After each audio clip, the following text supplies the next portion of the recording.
I have observed many great souls in my life, and all of them share one thing. They protect the trust of their family.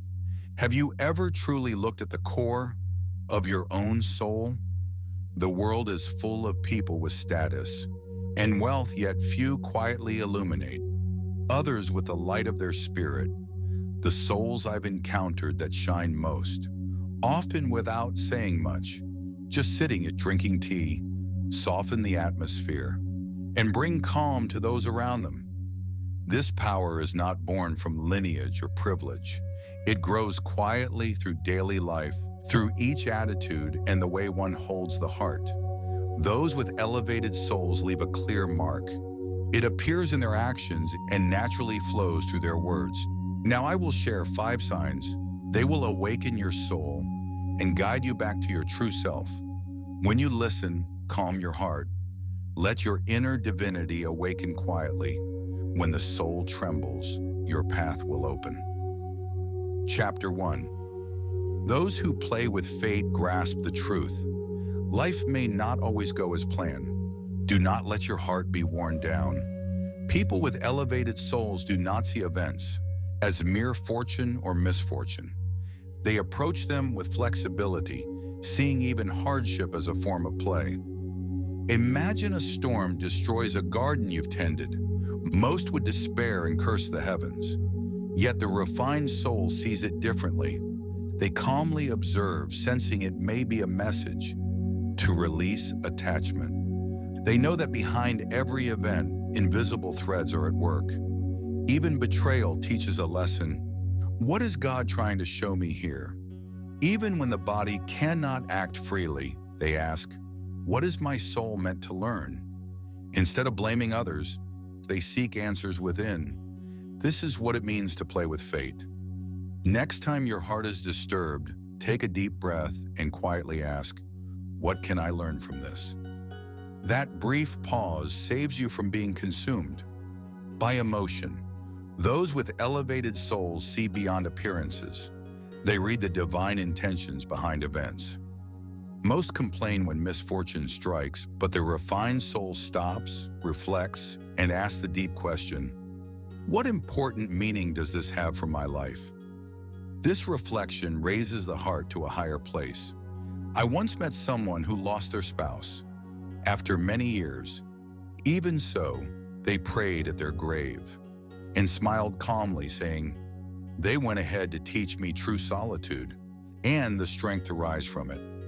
I realized that hardship, if embraced differently, can become a blessing. Have you ever lost something or had a dream shattered? Did you try to see the hidden gift? Those who do can quietly converse with fate. Life's challenges then become a stage to strengthen the soul. Look back on your own life. Moments you thought were hopeless later became invaluable lessons. Those with elevated souls recognize these lessons in the present moment. Even amid grief or chaos, they quietly understand that God is shaping them to grow. To play with fate does not mean to erase pain. It means embracing the pain fully, yet still finding the light within it. Once you realize daily life itself is a stage prepared by God, your heart will feel gratitude and certainty. And eventually you'll see, this life was the precious stage for my soul all along. Chapter 2. To nurture others, first nurture yourself. Once you have learned to maintain inner calm, turn your attention to relationships. Do you focus on others' flaws or immature habits? Perhaps at community gatherings you see repeated mistakes and think, not again, and give up? All souls are still growing. Those with elevated souls do not attack others for their shortcomings. They seek the small light within the good and potential and quietly believe in it. I once knew a young man who repeatedly failed and had lost the trust of others.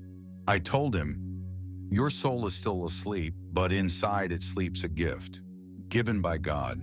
He held on to these words, persisted, and eventually became a pillar for others. To nurture others is not to constantly instruct.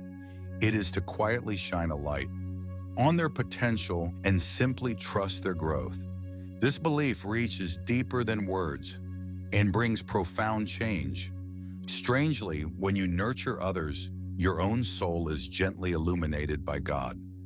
This applies not just to family or friends, but to all of society and gradually helps heal the world. When helping others, first cleanse your own heart. To see the light in others, you must confront and overcome the darkness inside yourself. Even when betrayed or misunderstood, continue to trust. Trust is not expecting results, but quietly choosing to believe. When you do, your presence alone carries a spiritual resonance that can deeply affect others. Those who persist in trust are quietly protected by divine care. Chapter 3. God speaks to those who embrace silence. Have you ever felt overwhelmed by noise, gossip, or constant chatter? Even when you try to explain yourself, you may feel unheard. Souls of high caliber first choose to quietly listen. I connected with God not while teaching, but in deep silence alone. Silence is not emptiness.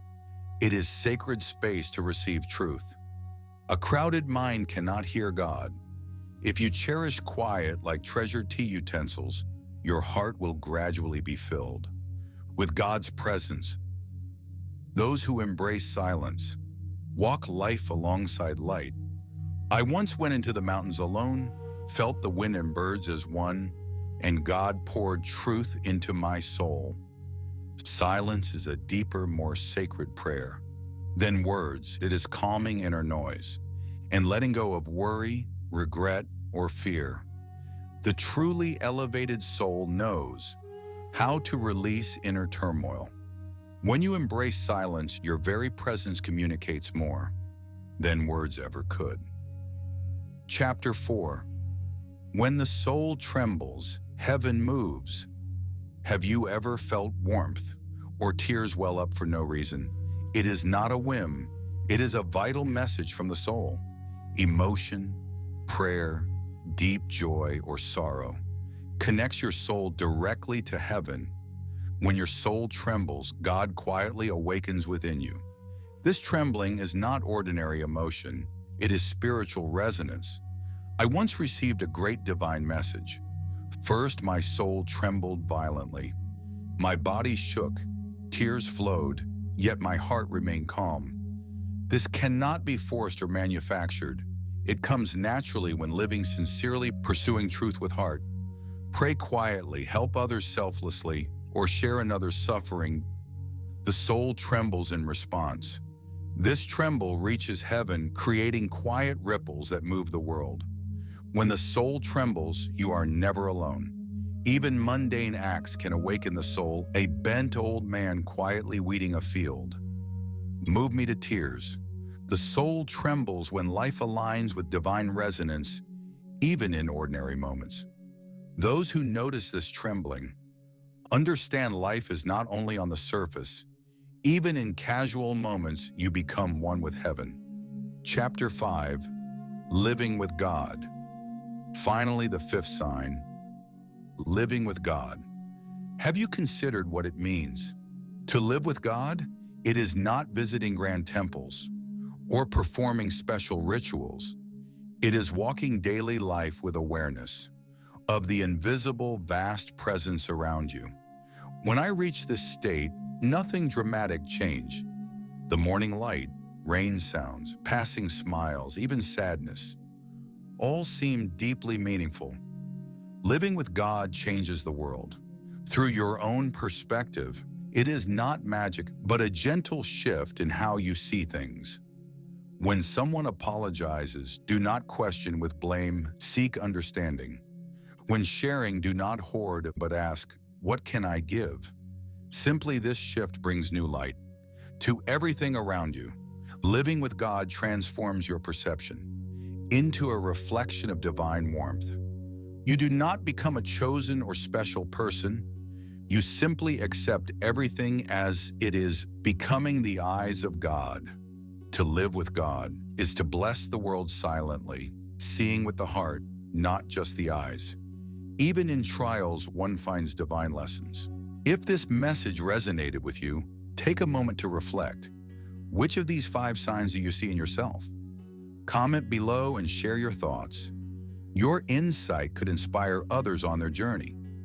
Don't forget to like, subscribe, and hit the bell to awaken your soul with more wisdom like this.